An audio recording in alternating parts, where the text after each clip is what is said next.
দেশ থেকে অর্থ পাচার ও দুর্নীতি বন্ধ করে জনগণের টাকা দিয়েই ফ্যামিলি কার্ড ও কৃষি কার্ড দেওয়া হচ্ছে, এমন কথা জানালেন প্রধানমন্ত্রী তারেক রহমান।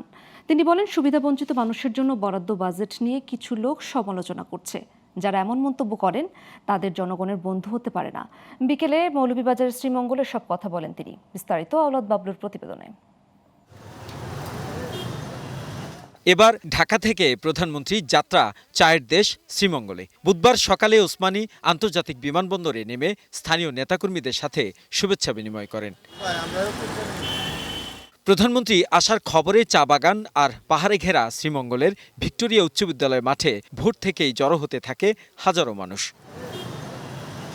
কথা দিয়েছিলেন প্রধানমন্ত্রী নির্বাচিত হয়ে নারী শ্রমিকদের হাতে তুলে দেবেন ফ্যামিলি কার্ড। সেই কথাই রাখলেন তারেক রহমান। সাথে চা শ্রমিকদের 50 জনকে দিলেন 2 লাখ টাকা করে অনুদানও। জনসভার মঞ্চ থেকে বলেছিলাম যে বিএনপি যদি সরকার গঠন করতে সক্ষম হয় ইনশাল্লাহ, তাহলে আমরা আমাদের চা বাগান শ্রমিকে যে সকল মায়েরা কাজ করে তাদের জন্য আমরা ফ্যামিলি কার্ড দেব।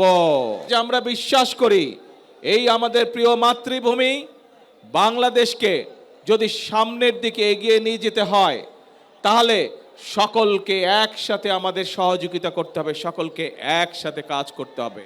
ফ্যামিলি কার্ড, কৃষি কার্ড, এমন সব প্রকল্পের টাকার যোগান নিয়ে যারা প্রশ্ন তোলেন তাদের কথারও শক্ত জবাব দিলেন প্রধানমন্ত্রী।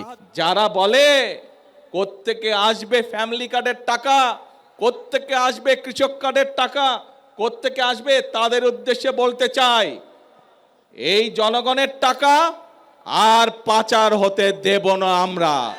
জনগণের টাকা দিয়ে দেশের ভাগ্যের পরিবর্তনের জন্য কাজ করা হবে, জনগণের জন্য কাজ করা হবে। কাজে ইনশাল্লাহ টাকার কোনো অভাব হবে না।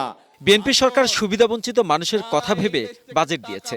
যারা এই বাজেটকে তিরস্কার করে তারা জনগণের বন্ধু নয় বলেও মনে করেন তারেক রহমান।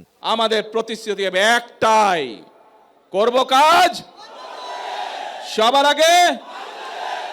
আওলাদ বাবলু, গ্লোবাল টেলিভিশন, শ্রীমঙ্গল, সিলেট।